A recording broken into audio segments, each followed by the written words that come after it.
역정을 쓴 영국의 청교도 문학가 존 버녀는요, 기독교는 모든 복을 받을 수 있는 축복의 종교다 이렇게 말했습니다.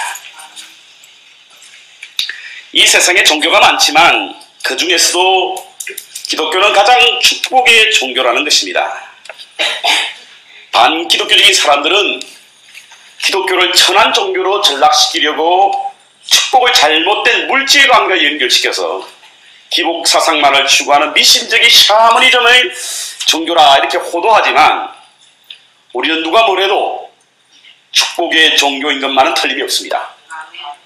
그것은 하나님이 이 세상을 창조하신 후에 첫 번째 하신 일이 무엇이냐면 바로 축복이었기 때문인 것입니다. 구약 성경에는요, 모두 444번의 복이라고 하는 히브리 단어가 나옵니다. 그 중에 이스라엘 사람들에게 있어 율법이라고 할 수 있는 모세오경에만 모두 164매가 나오는데요. 이는 모세오경의 그 주제가, 중심 주제가 바로 복이라고 하는 것을 알 수 있는 것이고요. 그 가운데서도 창세기만 복이라는 단어가 84회 나오고, 흥미롭게도 그 84회 가운데에 오늘 본문이 포함된 창세기 26장부터 28장까지 모두 31회가 나옵니다.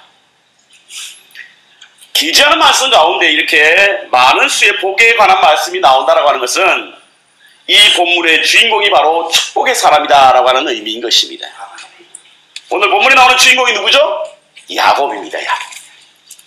그래서 우리가 흔히들 말하기를 믿음의 조상 이러면 아브라함을 말하고요, 온유의 조상 이러면 이삭을 말하고, 축복의 조상 이러면 야곱을 말하는 것입니다. 그런데요, 이 성경에 나오는 사람들 중에 우리의 모습과 가장 흡사한, 가장 많이 닮은 사람이 누구냐라고 물어본다고 한다면 그 사람은 아마 야곱일 것입니다. 야곱은 복을 받기 위해서 남을 속이기도 하고 또 속임을 당하기도 했습니다. 때로는 하나님을 기억하기도 하고 하나님을 잊어버리기도 했습니다. 다급해지면 인간의 잔꾀를 부리다가 잘 통하지 않으면 하나님 앞에 떼를 쓰기도 했던 사람이 바로 야곱입니다. 어쩌면 이렇게 여러 가지 모양으로 우리하고 닮았죠? 나는 아니라고요. 오늘 말씀은 야곱의 생애에 있어 참으로 중요한 한 사건을 다룬 책입니다. 왜냐하면 너 어머니의 치마폭에 쌓여서 신앙생활하던 야곱이 어머니의 품을 떠나서 처음으로 스스로의 하나님에 대한 신앙을 가지는 중요한 장면이기 때문에 오늘 이 장면을 신학자들은 크게 비중 있게 다루고 있습니다. 내용이 이렇습니다. 그는 형과 아버지를 속였다라고 하는 이유 때문에, 형의 손에 죽을 것만 같은 두려움 때문에 삼촌 라반 집으로 가다가 광야에서 잠을 청하게 되었고, 두려움 속에 잠을 자다가 하늘로부터 사닥다리, 이 성경에는 우리 한글역에는 사닥다리로 되어 있는데요, 영어역에 보면 stairway라고 하는 계단이라고 표현되어 있어요. 계단. 레더라고 하는 사닥다리가 아니고, 그래서 제가 이미지 사진을 찾다가 이 사진을 계단이 있는 이 이미지 사진을 찾아서 여러분에게 보여드린 겁니다. 사닥다리가 있는데 그곳에서 천사가 오르락 내리락 하고요, 그 사닥다리 맨 위에 여호와께서 나타나셔서 야곱에게 축복하는 장면, 복을 내리는 다겠다라는 말씀을 하는 것이 바로 오늘 본문에 있는 말씀인 것입니다. 저는 오늘 설교 제목을 축복, 그리고 축복에 관한 말씀에 우리가 잘못 이해하고 있는 부분, 무엇이 문제인가라고 하는 제목으로 말씀을 준비했는데요, 우리 기독교인 가운데 한 70여 %가 기독교가 말하는 축복에 대한 잘못된 오해를 하고 있다고 하는 통계가 나와 있습니다. 그러니까 우리의 신앙이 성경이 말하는 축복에서 벗어나 샤머니즘적인 신앙을 가지고 우리가 하나님 앞에 기도하고 있고 기대하고 있고, 그리고 그것을 사모하고 있고 따르고 있다는 하는 사실인 것입니다. 그래서 범우주적이고 초월적인 하나님의 능력을 기대하기보다는 천박한 샤머니즘 신앙으로 우리가 복을 요구하고 있기 때문에 기독교의 잘못된 복이 전해지고, 그래서 우리는 잘못된 신앙으로 희미하지 않고 확신하지 못한 축복의 개념을 갖고 살아가고 있다는 사실인 것입니다. 그래서 저는 오늘 이 본문을 통해서 축복 과연 무엇이 문제인가, 우리가 무엇을 잘못 알고 있는가에 대한 말씀을 함께 나누기를 원합니다. 오늘 본문이 말하는 축복이 과연 무엇인가 하는 겁니다. 우리 기독교가 말하고자 하는 축복이라고 하는 것이 무엇이냐는 거예요. 첫 번째로요, 축복은 소원의 성취가 아니라 약속의 완성입니다. 여러분 소원대로 다 되었으면 좋겠죠? 그런데 그것이 과연 축복이겠습니까? 아닙니다, 여러분. 시간이 흘러서 되돌아보면요, 우리의 소원대로 다 되었다는 큰일 날 일들이 우리는 너무나 많았습니다. 그래서 당시에는 우리의 소원대로 되었으면 좋겠다 생각하지만 사실은 그렇게 되었다가는 우리의 축복이 아니라 저주였던 그런 어떤 시간들이 많이 있다는 사실인 거예요. 그래서 우리는 축복이라고 하는 것은 바로 우리의 소원대로 이루어지는 것이 아니라 하나님께서 약속하신 것이 완성되는 것이 축복인 줄 믿습니다. 아멘. 자, 13절 한번 보겠습니다. 하나님께서 13절에 나타나서 야곱에게 이렇게 말합니다. 내가 누운 땅을 내가 너와 너 자손에게 주리라. 저도 한때는 이 말씀을 어떻게 해석했냐면, 그렇지, 다복과 다산, 고대 사람들이 절교했던 그런 자손이 많고 그리고 가진 것이 많으면 축복이었기 때문에 하나님께서 그 복을 허락하시겠다라고 하는 생각으로 해석하고 그렇게 말씀을 선포했던 적이 있습니다. 그런데 그거는 한 부분만 보는 거예요. 성경 전체를 놓고 보면 그것은 그 의미보다는 더 강한 의미가 있는데, 그 의미가 어떤 의미냐면 바로 오늘 본문에도 나와 있지만, 하나님은 야곱에게 하나님 스스로 설명하기를 뭐라고 하냐면 아브라함의 하나님, 이삭의 하나님, 야곱의 하나님이라고 하는, 너의 조부 그리고 너의 부모와 함께 맺었던 그 언약을 이제 성취하게 될 것이다. 그것이 바로 축복이다라고 하는 말씀을 하고 있다는 사실인 것입니다.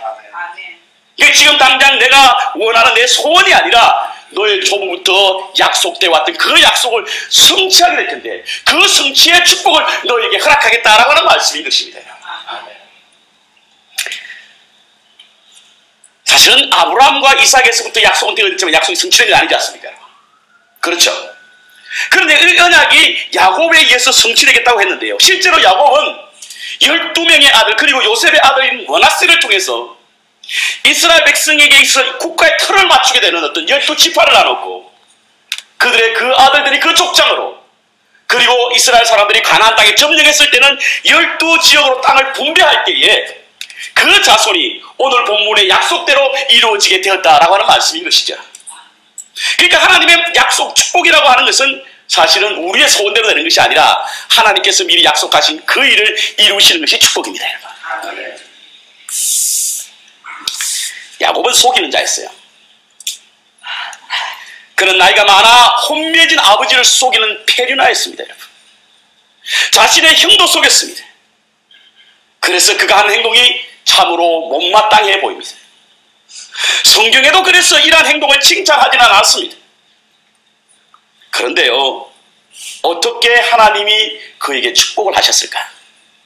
그것도 야곱이 요구해서 하나님이 나타나 축복한 것이 아니라, 야곱은 요구하지 않았는데도 하나님께서 그에 나타나셔서 그에게 축복해 주셨다는 말씀이에요. 왜 이렇게 축복을 이와 같은 사람에게 하게 되었을까? 무엇 때문이죠? 약속 때문에, 약속. 그래서 우리는 하나님은 신실하신 분이라고 말씀하고 있는 것입니다. 우리는 때로는 약속을 했다가도 내 마음에 들지 않거나 혹은 그 사람이 신실하게 살지 않으면 그 약속을 지키지 않아도 된다고 생각합니다. 그렇지만 하나님은 그렇지 않습니다. 하나님은 그렇지 않습니다. 하나님은 비록 페류나적인 삶을 살아가고 있는 야곱이라고 할지라도, 남을 속이는 못마땅한 사람이라고 할지라도 하나님은 신실하셔서 그 약속을 지키시고 그 약속을 이루시기에 하나님의 약속, 하나님의 축복이라고 하는 것은 우리의 소원대로 이루어지는 것이 아니라 하나님의 약속이 이루어지는, 약속이, 언약이 이루어지는 것이 바로 축복이라고 하는 사실인 것입니다. 우리도 약속을 받았죠. 갈라디아서 3장 8절부터 9절에 보면요, 하나님이 이방을 믿음으로 말미암아 의로 정하실 것을 성경이 미리 알고 먼저 아브라함에게 복음을 전하되 모든 이방인이 너로 말미암아 복을 받으리라 하였으니, 그러므로 믿음으로 말미암는 자는 믿음이 있는 아브라함께 복을 받느니라.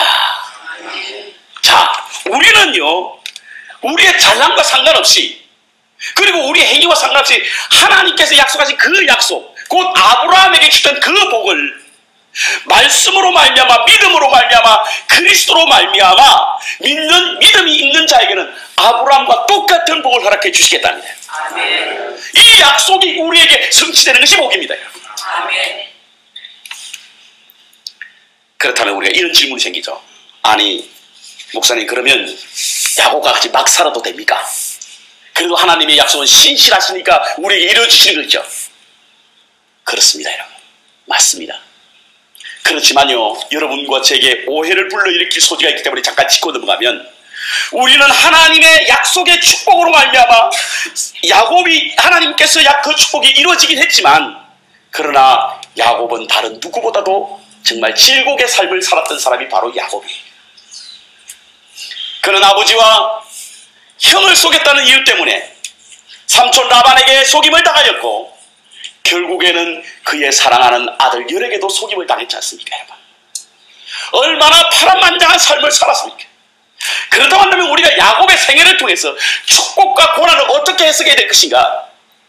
하나님의 약속의 말씀은요, 우리가 때로는 빗나간 삶을 산다고 할지라도 그 약속은 이루어지지만, 그렇지만 빗나간 삶에 대한 분명한 우리에게 보응은 있다는 사실을 기억해야 될 줄 믿어요.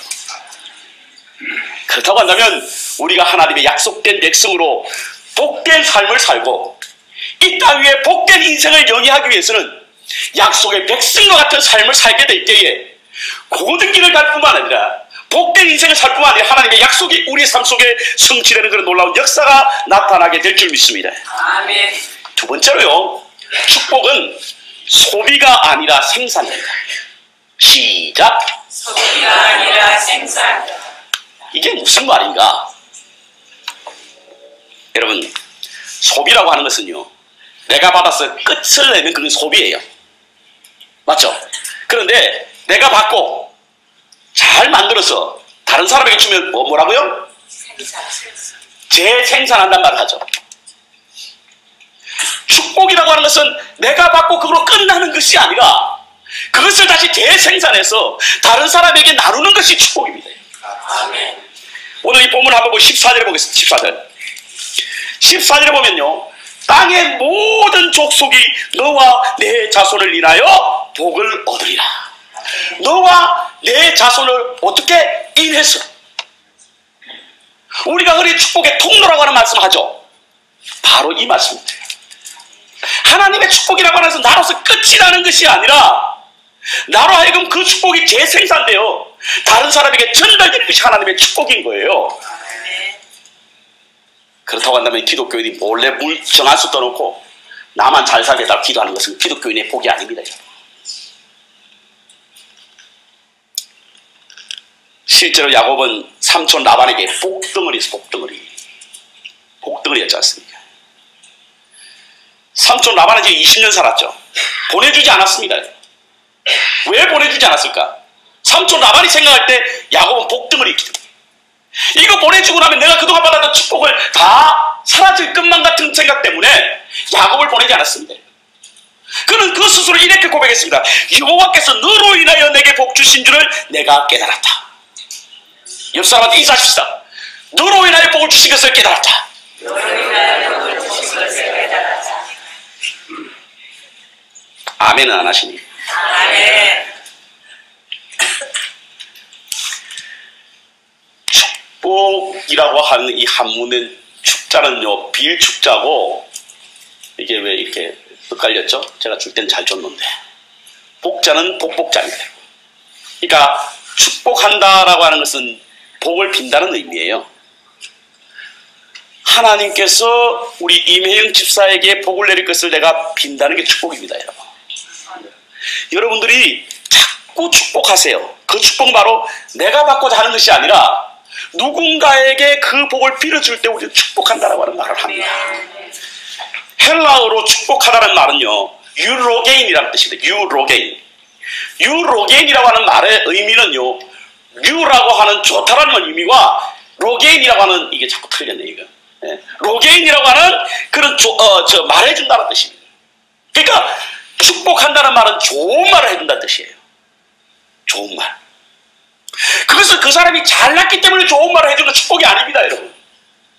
잘 못하지만, 좀 부족하지만, 왠지 모르게 좀 모자라지만 좋게 말을 해주는 것이 바로 축복입니다. 저는 우리 교회에 오신 여러분들이, 저와 여러분 특별히 저는 좀 못났지 않습니까?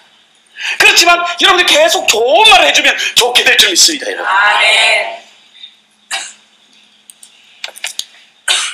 예수님은 우리에게 이런 사명을 주셨습니다. 좋게 말하라고 하는 사명을 주셨어요. 누가복음 10장 5절과 6절에 보면요, 어느 집에 들어가든지 먼저 말하되 이 집이 평안할지어다 하라. 만일 평안을 받을 사람이 거기 있으면 너의 빈 평안이 그에게 머물 것이요 그렇지 않으면 너에게 돌아오리라. 아멘이죠, 아멘이죠. 그렇죠. 여러분들이 누군가에게 평안을 빌면요, 복을 빌면 여러분들이 빈 복 때문에 그 사람이 복을 받게 됩니다. 그런데 한참 듣고 있던 메이어 어머니가, 루이스, 이제는 네가 그 아이의 이름을 부르며 축복 한번 해봐. 쉽지 않죠? 아직까지도 불이 삼키지 않았는데,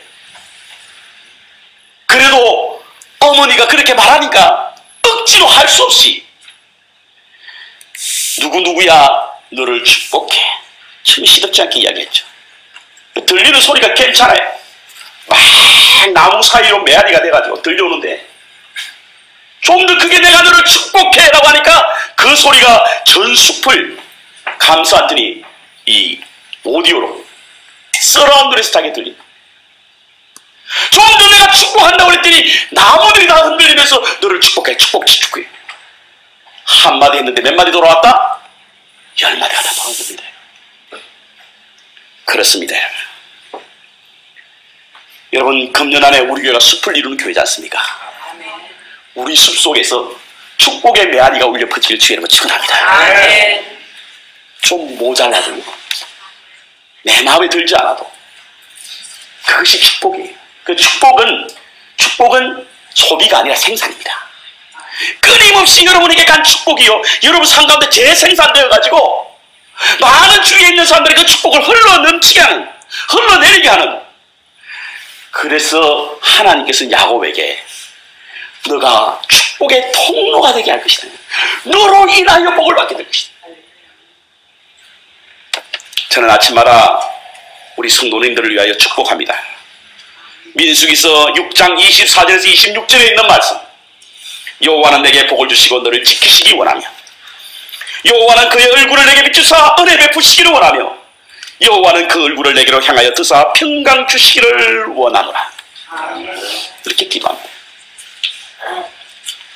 이 기도를 하게 된 이유는요, 바로 그 다음 절에 있는 말씀 때문입니다. 그들이 이같이 내 이름으로 이스라엘 자손에게 축복할지니 내가 그들에게 복을 주리라. 우리가 축복하면 하나님이 복을 주시겠다는 거예요. 가끔은 제게 안수를 부탁하시는 분이 계세요. 제가 열심히 기도합니다. 제 능력을 하는 거 아니에요. 순종하는 마음으로 합니다. 이 본문 말씀 때문에. 야, 이 목사야 축복해 내가 복을 내릴 것이야 라고 하는 말씀, 그 믿음 갖고 제 능력이 아니라 하나님의 약속의 말씀에 순종하는 마음으로 그에게 복을 비는 것입니다. 여러분, 형제 자매에게 축복을 빌어주는 것은 하나님께 찬양을 드리고 영광을 돌리는 아름다운 입술의 열매란 사실을 기억하시고, 여러분, 우리의 축복을 소비시키지 마시고 생산시키셔서 축복이 여러분의 대를 이어가고 우리 교회가 가득해지고 우리 교회를 찾는 모든 사람들에게 축복의 도가니로 만들 수 있는 은혜의 삶이 여러분부터 시작할 수 있는 은혜가 있기를, 나부터 시작할 수 있는 은혜가 있기를 주의 이름으로 축원합니다. 세 번째로, 축복은 소유가 아니라 관계입니다. 관계. 소유가 아니라 관계입니다. 15절 보겠습니다. 우리가 대개는 하나님 앞에 기도하고 하나님께서 우리에게 도움을 주실 것이라고 믿는 그 말씀은 바로 이기 때문입니다. 내가 너와 함께 있어 어디로 가든지 너를 지키며 너를 이끌어 이 땅으로 돌아오게 할지라. 내가 내게 허락한 것을 이루기까지 내가 너를 떠나지 아니하리라. 아멘. 이는 내가 내게 무엇을 주겠다고 하는 것이 아니라 끊임없이 너와 함께 관계를 갖겠다는 것입니다. 본문이 나온 10수년 후에 우리는 약복강 강가에서 야곱이 하나님의 천사와 씨름하고 난 이후에 그가 얻은 것이 있죠. 축복입니다. 축복하지 않으시면, 복을 내리지 않으시면 내가 결코 당신을 보내지 않겠다라고 아주 그냥 목숨 걸고 기도했던 야곱. 사람은 시냇가에 심은 나무와 같다는 것은, 나무가 시냇가에 심는 관계를 의미하는 거예요, 여러분. 시편 84편에 보면 주께 힘을 얻고 그 마음에 시온의 대로 킹스웨이, 하나님이 닦아놓은 그 길로 가는, 하나님과 관계하는 사람을 축복의 사람이라고 하는 거예요.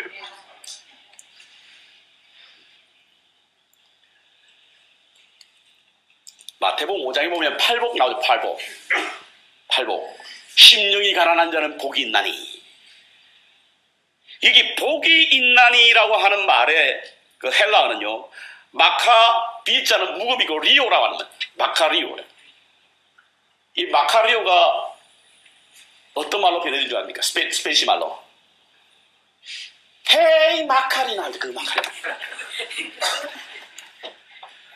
마카리나라고 하는 말의 의미는, 그 노래의 의미는 내 몸을 기쁘게 하라, 이런 뜻이거든요. 내 몸을 기쁘게 하라. 그러면요, 성경은 이렇게 해석되어야 됩니다. 심령이 가난한 자는 기뻐하여라, 하늘의 문이 열린다. 심령이 가난한 자는 기뻐하여라는 거예요. 왜냐하면 하늘의 문이 열리기 때문에 기뻐하는 거예요. 복은 바로 기쁨입니다. 기쁨. 그런데요, 하박국 선지자는 이렇게 노래했습니다. 비록 무화과가 무성치 못하고 포도나무에 열매가 없고 감람나무에 소출이 없으며 밭에 먹을 것이 없고 우리의 양, 소유에 관한 말씀 다 소유, 외양간에 소가 없을지라도 존재, 관계, 곧 나는 여호와로 인하여 여호와로 말미암아 기뻐하노라, 복을 받노라. 그렇습니다, 여러분.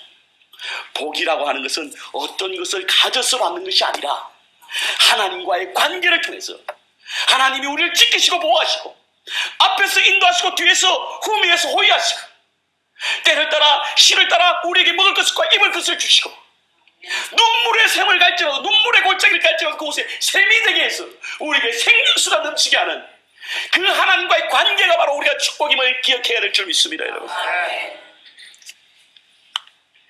가진 것이 많은 사람, 사회지위가 높은 사람, 자녀들이 잘 풀린 사람이 축복의 사람이 아니라 하나님과의 관계가 잘 되는 사람이 축복의 사람임을 기억해야 될 줄 믿습니다. 로마서 9장에 보면요, 사도 바울이 말라기 말씀을 인용하면서 야곱은 사랑하였고 에스는 미워하였다, 이렇게 기록되어 있습니다. 아니, 태어나기도 전에 아이를 어떻게 사랑하고 미워했을까? 그가 도대체 무슨 일을 했을까? 이렇게 오해할 수 있을지 모르겠습니다만, 말라기서는요, 야곱의 후손과 에스의 후손, 곧 이스라엘과 에돔 국가를 비유로 해서 말씀하시는 것이거든요. 그러니까 하나님께서 이스라엘 백성은 사랑하였고 에돔 족속은 미워하였다, 이렇게 해석하는 것이 맞습니다. 그 도대체 에스가 뭘 잘못했길래 그랬느냐? 성경에는 별로 그가 잘못한 것에 기록된 부분을 찾기 어렵습니다. 그런데 그가 잘못된 하나의 이유가 있던 거예요. 어떤 것이면 바로 창세기서 25장 32절부터 나오는데요. 하루는 에스가 사냥을 하러 갔다가 배가 고팠습니다. 배가 고파서. 근데 마침 보니까 야곱이 팥죽을 쓰고 있네요. 그래서 팥죽 한 그릇을 달라고 얘기했거든요. 야곱도 그렇지. 그냥 주지. 그러면 그래야 할 거 뭐 있어. 장자의 명분을 내게 주면 주겠다는 거예요. 그랬더니 이 에스가 뭐라고 이야기하냐면 25장 32절 제가 그대로 읽으면 에스가 가로되 내가 죽게 되었으니 이 장자의 명분이 내게 무엇이 유익하리요? 그러니까 33절에 뭐라고 했냐면 에스가 맹세하고 장자의 명분을 야곱에게 판지라.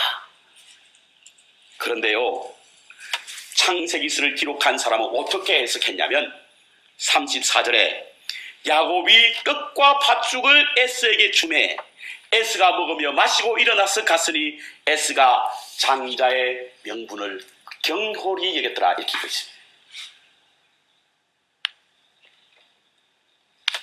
장자의 명분을 경홀히 여겼다는 사실이에요. 그런데 이와 같은 행위를 신약시대의 관점으로 구약 성경을 해석했던 히브리서는 뭐라고 기록하고 있냐면요, 12장 16절에 팥죽 한 그릇 때문에 우리가 하나님의 자녀된 명분을 팔아버리고 있지는 않습니까? 선악과의 사과인가 무엇인지 모르겠지만 그 과일 하나 때문에 여러분 하나님과의 관계를 팔아먹고 있지는 않습니까?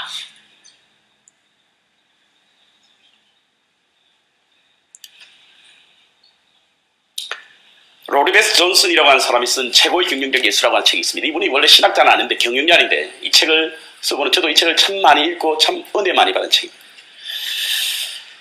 이 사람은 이 책에서 뭐라고 이야기하냐면 예수님께서 최고의 경영자가 될 수 있는 것은 바로 어떤 이유 때문이냐면 하나님을 자신의 상사로 모셨다는 거예요. 하나님을 자신의 상사로 모시고 그분과 끊임없이 교제하니까 그분이 최고의 경영자가 됐다는 거예요. 여러분 이 시대에 축복의 인생으로 살면서 최고의 경영자가 되고 싶습니까? 팥죽 한 그릇 때문에 우리의 장자의 명분, 하나님과의 관계를 끊지 않는 여러분 되시길 주의 이름으로 축원합니다. 그러니 축복이라고 하는 것은 결국에는 소유가 아니라 관계라고 한다면 그 축복 받겠다고 쫓아다니고 머리 들이밀고 이러지 않으셔도 됩니다. 하나님과의 관계만 제대로 된다고 한다면 우리는 하나님과의 그 관계로 말미암아 축복의 사람이 될 수 있다는 사실을 기억해야 될 줄 믿습니다. 마지막 결론을 내리겠습니다.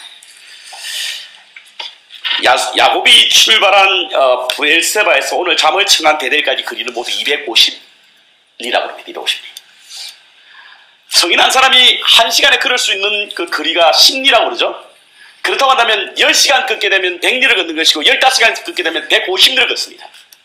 근데 야곱이 어떻게 브엘세바에서 축지법을 썼는지 모르겠습니다만 베델까지 250리를 걸었다고 하는 것은 굉장히 빠른 걸음으로 걸었다는 사실인 것이죠. 그래서 대개 신학자들은 어떻게 추측하냐면 야곱이 굉장히 불안해서 뛰어갔나 보다. 그런데요, 오늘 본문 이후에 29장 1절에 보면 야곱이 발행하여라고 하는 이 발행이라는 말의 의미는요, 날듯이 크게 컸다는 표현입니다. 불안과 초조 속에 다름질쳐서 갔던 베델에서 하나님께서 그에게 복을 내리시자 그런 날듯이 기뻐서 갔다라고 하는 것은 그 인생이 바뀌었다는 사실인 것입니다. 저는 금년 2013년에 여러분의 삶의 질이 바뀌는 놀라운 축복의 한 해가 되시길 주의 이름으로 축원합니다. 하나님의 복이 넘치는 은혜가 있어야 될 텐데요, 우리가 복에 대한 잘못된 이해를 하게 되면 마치 샤머니적인 어떤 신앙으로 복을 생각함으로 하나님을 거짓된 하나님이라고 착각하고 확신 속에 우리가 하나님을 섬기지 못할 때가 참 많습니다. 그렇습니다. 하나님은요 결코 우리의 소원대로 이루시는 것이 아니라 하나님의 약속대로 이루시는 축복의 하나님이심을 기억하시기 바랍니다. 우리는 이 땅에 축복의 삶을 살기 위해서 여러분 우리의 축복을 소비하지 마시고 생산할 수 있는 은혜가 있기를 바라고요. 그리고 우리의 소유가 축복이 아니라 하나님과의 관계가 축복이라는 사실을 기억하시고 혼자서 물 떠놓고 빌면서 은밀하게 복을 받기 위해서 그렇게 하는 부업복은 우리가 버리시고 항상 역사 속에 일하시는 하나님을 통해서 축복의 맥을 잇게 하고 그 축복의 맥이 이웃과 흐름으로 말미암아 금년 한 해 누구보다도 귀한 한 해를 복된 한 해를 보내시는 저와 여러분 되시기를 주의 이름으로 축원합니다.